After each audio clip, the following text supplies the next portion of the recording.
Hi friends, welcome to my channel. ನಾನಿವತ್ತು ದೇವರಿಗೆ ಹಚ್ಚುವಂತಹ ಬತ್ತಿಯನ್ನು ಯಾವ ರೀತಿ ಮಾಡೋದು ಅಂತ ತಿಳಿಸ್ಕೊಡೋಕ್ಕೆ ಬಂದಿದ್ದೀನಿ. ಇದನ್ನು ನಮಗೆ ತಿಳಿಸ್ಕೊಡ್ತಾ ಇರೋದು ಮೀನಾಕ್ಷಿ ಭಟ್ ಬೆಂಗಳೂರು ಅವರು. ಮನೆಯಲ್ಲೇ ಬಿಟ್ಟಂತಹ ಹತ್ತಿಯಿಂದ ಯಾವ ರೀತಿ ನಮಗೆ ದೇವರ ದೀಪಕ್ಕೆ ಹಾಕುವ ಬತ್ತಿಯನ್ನು ಯಾವ ರೀತಿ ಮಾಡೋದು ಅಂತ ತಿಳಿಸ್ಕೊಡ್ತಾರೆ. ನೋಡ್ತಾ ಇದ್ದೀರಲ್ಲ ವೀಕ್ಷಕರೇ, ಈಗ ಯಾರೂ ಬತ್ತಿಯನ್ನು ಮಾಡೋ ಸಾಹಸವನ್ನು ಮಾಡೋದಿಲ್ಲ. ಆದರೆ ಇದು ಗಿಡದಲ್ಲೇ ಬಿಟ್ಟಿರುವಂತಹ ಹತ್ತಿ ಇಲ್ಲಿ ನಿಮಗೆ ಕಾಣಿಸ್ತಾ ಇರಬಹುದು. ಇದನ್ನು ನಾವು ಬಿಸಿಲಲ್ಲಿ ಒಣಗಿಸಿ ಇಟ್ಕೊಂಡಿದ್ದೀವಿ. ಇಲ್ಲಿ ಪಕ್ಕದಲ್ಲಿ ನಿಮಗೆ ಎಳೆ ಎಳೆಯಾಗಿ ಕಾಣಿಸ್ತಾ ಇರುವಂತಹ ಬತ್ತಿ ಕಾಣಿಸ್ತಾ ಇರಬಹುದು. ನೋಡಿ, ಈ ಎಳೆಯನ್ನು ಹೇಗೆ ಮಾಡೋದು ಅನ್ನೋದನ್ನು ಇವತ್ತು ನಿಮಗೆ ತೋರಿಸ್ತಾ ಇದ್ದೀವಿ. ಇದು ಹೂ ಬತ್ತಿ. ಇದನ್ನು ನಾವು ತುಪ್ಪದ ದೀಪಕ್ಕೆ ಶಮೆಗೆ ಹಾಕ್ತೀವಿ. ಈಗ ನೋಡಿ, ಮೀನಾಕ್ಷಿ ಭಟ್ ಅವರು ಇದನ್ನು ಮಾಡಿ ತೋರಿಸ್ತಾರೆ. ಸ್ವಲ್ಪ ಕೈಗೆ ವಿಭೂತಿಯನ್ನು ಹಚ್ಕೊಂಡಿದ್ದಾರೆ.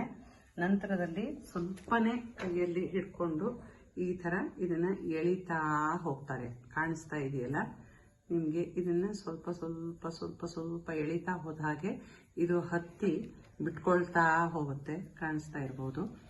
ಇದು ಗಿಡದಲ್ಲಿ ಬಿಟ್ಟಿರುವಂತಹ ಹತ್ತಿಯನ್ನೇ ಅವರು ಮಾಡ್ತಾ ಇದ್ದಾರೆ. ತಮಗೆ ಕಾಣಿಸ್ತಾ ಇದೆ ಅಂತ ಅಂದ್ಕೊಳ್ತಾ ಇದ್ದೀನಿ.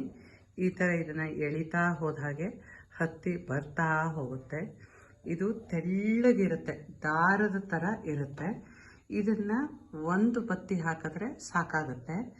ಈ ಥರ ಒಂದು ಬತ್ತಿ ಹಾಕಿದ್ರೆ ಇದರೊಳಗೆ 5 ಎಳೆ ಇರುತ್ತೆ. ಅವರು ಯಾವ ಥರ 5 ಎಳೆಯನ್ನು ಮಾಡ್ತಾರೆ ಅನ್ನೋದನ್ನು ನೋಡಿ.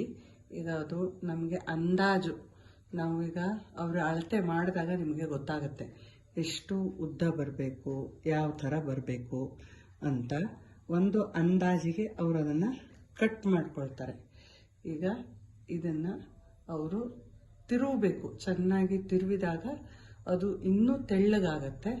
ಆಮೇಲೆ ಮುದುಡ್ಕೊಳುತ್ತೆ ತನ್ನ ಪಾಡಿಗೆ ತಾನು. ಈಗ ತಮಗೆ ಕಾಣಿಸ್ತಾ ಇರಬಹುದು, ಅದರ ತುದಿಯನ್ನು ಹಿಡಿದು ಎಳಿತಾ ಇದ್ದಾರೆ.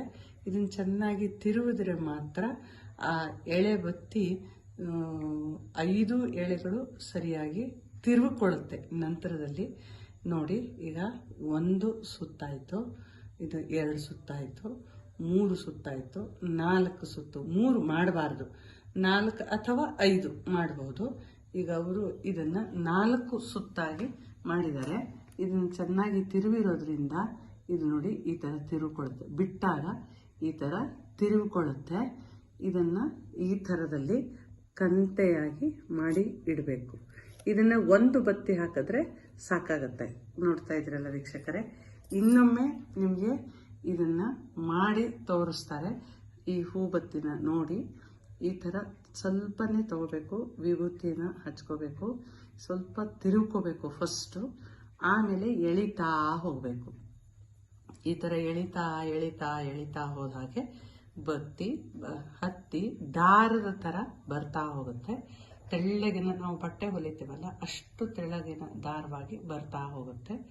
ಇದನ್ನು ನಂತರದಲ್ಲಿ ತಿರುವಿ ಈ ಥರ ಹೂ ಬತ್ತಿ ಎಳೆ ಬತ್ತಿಯನ್ನು ಮಾಡ್ತಾರೆ.